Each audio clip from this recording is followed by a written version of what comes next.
चैतन्य महाप्रभु या गौरांग स्वामी।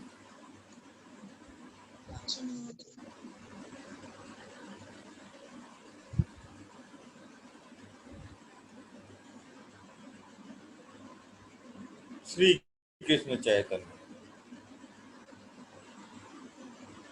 इनका जन्म हुआ था पश्चिम बंगाल में नवाद्वीप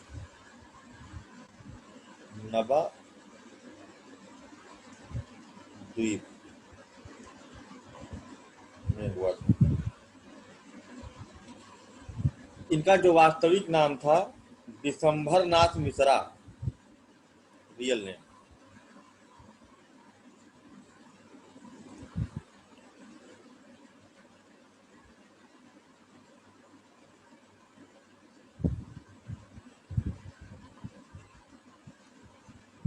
हमारी क्लास के थे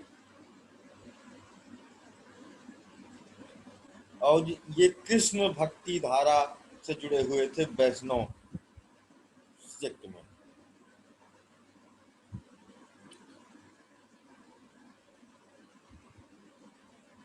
और बंगाल में वैष्णविज्म को इन्होंने प्रारंभ किया। बंगाल में वैष्णविज्म को लेकर के आए, ईस्टर्न इंडिया में कह सकते हो।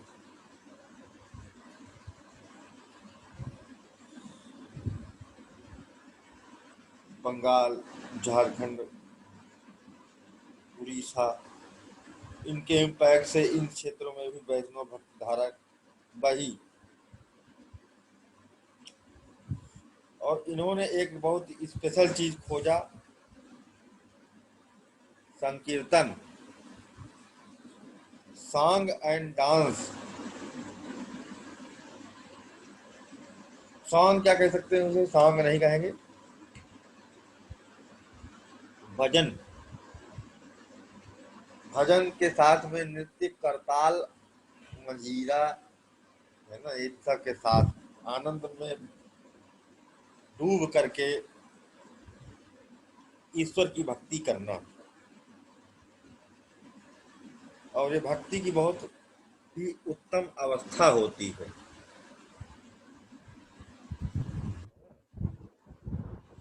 इसमें बहुत ही ज्यादा तारतम्य बन जाता है किसी भी देवता के प्रति अगर इस तरह की निष्ठा से किया जाता है। और वैसे भी कभी अगर बैठो भजन कीर्तन में तो थोड़ा आनंद की प्राप्ति होती है, क्योंकि हमारा दिमाग दुनिया के प्रपंचों से दूर होकर के एक निष्ठ होता है, एकात्म होता है। इनको ज्ञान कैसे प्राप्त हुआ था? इनको ज्ञान प्राप्त हुआ था गया में। ये अपने पिताजी का श्राद्ध करने गए थे गया, ठीक है, 22 वर्ष की अवस्था में। और वहां पर पंडों ने मिलकर के इनको खूब लूटा। दो जगह के पंडों से बच जाओ तो जानो बहुत बड़ी बात है ना। बच तो सकते ही नहीं हो, ये तो मत सोचो कि बच जाओगे, है ना। कम लुट के आ जाओ, है ना, तब जानो। विंध्याचल पंडा और गया पंडा, है ना। नंबर 1 पर विंध्याचल पंडा। अगर जो विंध्याचल गए हो वो जानते होंगे किस तरह से लूटते हैं। मर्डर तक हो जाता है वहां। तुम जा रहे हो, क्या कहते हैं, मंदिर की तरफ, दो लोग पकड़ तुम्हारा हाथ खींचने लगेंगे, ये हमारा है। वो कहे नहीं हमारा है। वो कहते पहले हमारी तरफ आया था, हमारी दुकान की तरफ आ रहा था। कहे नहीं हमने पहले देखा था इसको, है। और तुम जहां उतरे नहीं, क्या कहते हैं, बस से या ट्रेन से, तो पंडों के जो है सिक्योरिटी तुम्हारे पीछे वहीं से लग जाती है। तो ये होता है, क्या कहते हैं, हालत। तो वहां पर सब कुछ उतरवा लेते हैं, कपड़ा तक उतरवा लेते हैं, हाँ? गया में भी यही हालत है।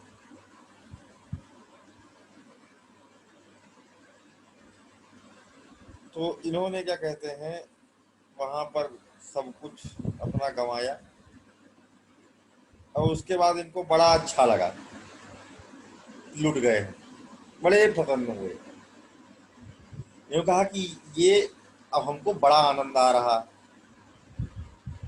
तो पहले जब ये गए थे तो झोला लेके गए थे, उसमें ढेर सारा सामान लेके गए थे, कपड़ा लेके गए थे, अब कुछ नहीं था, है ना, सब इनका लूट गया, चोरी हो गया। तो ये बड़ी आनंद के साथ में बैठ गए। अब इनको गंवाने के लिए कुछ नहीं था, है ना, ना कपड़ा, न पैसा, न कुछ। तो अब इनको फ्री माइंड था। अभी तक क्या था कि हमारा ये कहाँ है, हमारा वो कहाँ है, अब कुछ है ये नहीं, तो किस बात का डर। बड़े आनंद के साथ में बैठ गए। फिर इनको महसूस हुआ आज़ादी का राज। इनको समझ में आया कि सब कुछ प्राप्त कर लेने में आज़ादी नहीं है, सब त्याग देने में आज़ादी है। बंधन मुक्त हो जाना, निर्बंध, इसमें आज़ादी है। और समाज उल्टा चलता है, ये बटोर लूं, वो बटोर लूं, ये कर लूं, वो कर लूं, इस पर चलता है।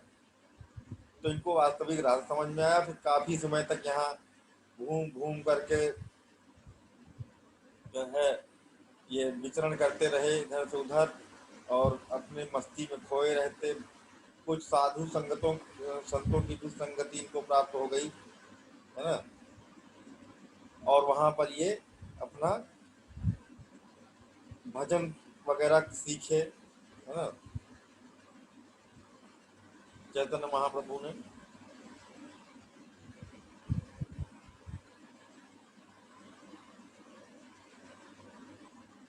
हालांकि इनकी ऐसा नहीं था कि शादीशुदा वगैरह नहीं थे, शादी भी थी, है ना, 2 बीवियां थी, है ना, लक्ष्मी प्रिया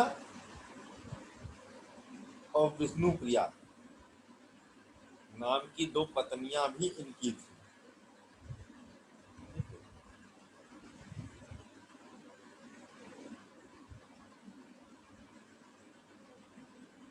फिर जो है ये ऐसे ही आगे बढ़ते बढ़ते पहुंचे स्वामी नित्यानंद प्रभु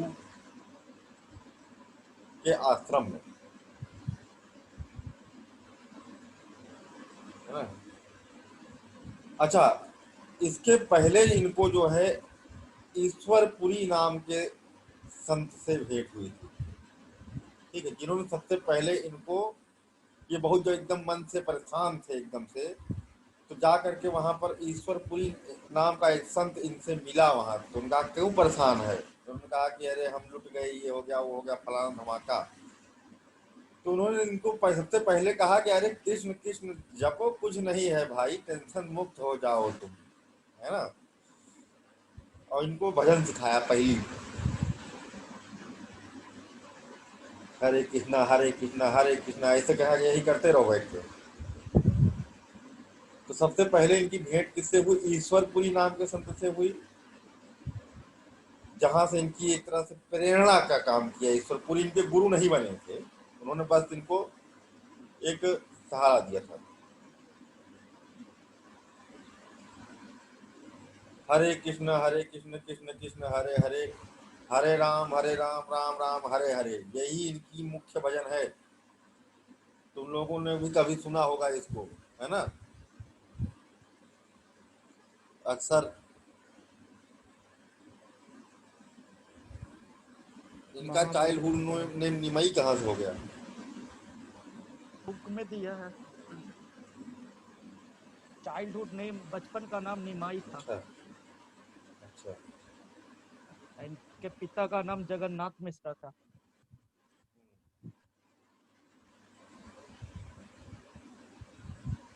निमाई ना, जी, निमाई। सर निमाई एक निमाई है नियाई? निमाई निमाई है सर, रेतु पर निमाई निमाई लिखा हुआ है। अच्छा अच्छा, मैं निमाई नियाई हूँ, ठीक ठीक। और सर एक निमाई, थोड़ा, ये सर आप नवाद्वीप वेस्ट बंगाल लिखे है ना? हाँ सर बुक में दिया हुआ है नदिया। क्या दिया है? वो जिला नदिया है, नदिया। वो जिला है। रोहित वेस्ट बंगाल में है। अच्छा अच्छा, हाँ मुझे नहीं पता था सर। ओके। उसका नवाद्वीप का अब नाम है नादिया। नादिया जिला है वो तो। नादिया डिस्ट्रिक्ट वहाँ।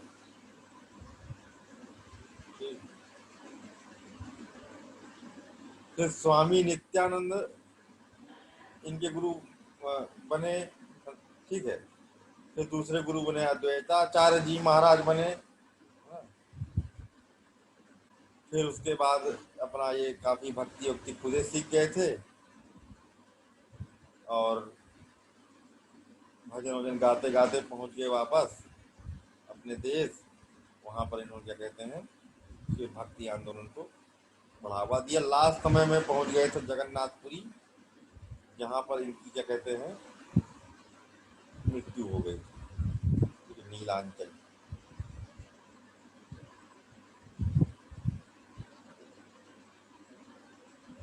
तो ये थे इनकी क्या कहते हैं कहानी। अब बात आती है कि इन्होंने कौन कौन से संप्रदाय की स्थापना की। इनके जो फॉलोअर्स थे वो कौन से संप्रदाय कहलाते थे? गौड़ीय संप्रदाय। ये इंपॉर्टेंट लाइन है। जैसे कबीर पंथ वैसे गौड़ीय पंथ।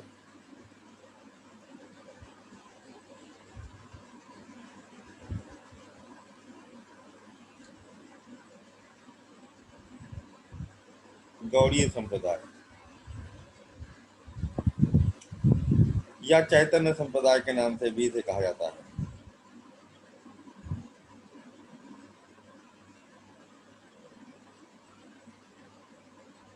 इनके जो भक्तों में थे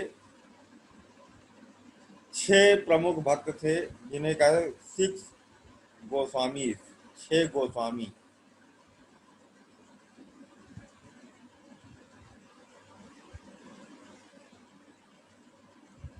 गोस्वामी ये क्या है? प्रमुख शिष्य हैं इनके। और इनकी रिक्वेस्ट पर ये सब वृंदावन में रुक गए, मथुरा में, है ना। कृष्ण भक्ति धारा को जो है मथुरा में की जीवंत रख सकें, इनका काम दिया गया था। कहीं मथुरा में आने वाले समय में समाप्त ना हो जाए, इतना बढ़ा कर रखो।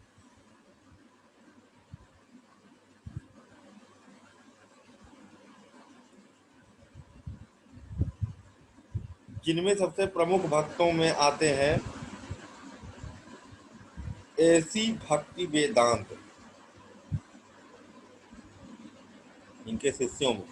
Good morning sir. Good morning.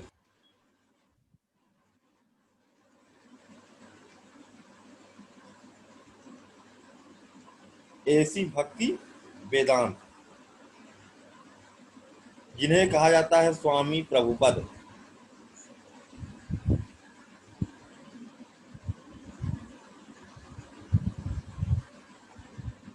ये बहुत बड़ा कमाल कर गए, ये बहुत इंपॉर्टेंट है।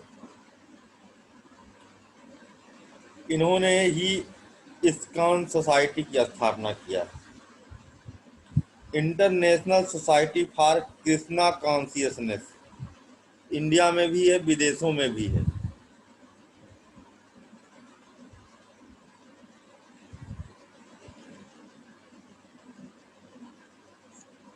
इस्कॉन, ठीक है। International society for Krishna consciousness Mathura में भी है। अंग्रेज लोग रहते हैं यहाँ पर, लाल लाल कपड़ा पहने रहते हैं और सब खूब आनंद के साथ वहीं डूब करके हरे रामा हरे कृष्णा कृष्ण कृष्णा हरे हरे करते रहते हैं, है ना। और वो तो भक्ति में डूबे रहते हैं बड़ी आनंद से। हाँ, विदेशी ही रहते हैं, विदेशी ही रहते हैं। जो वहां पर जाते भी हैं ना देसी, वो भगवान का दर्शन करने नहीं जाते, उन्हीं विदेशियों को देखने जाते हैं, हाँ। हाँ, वृंदावन में। Good morning sir. हम्म।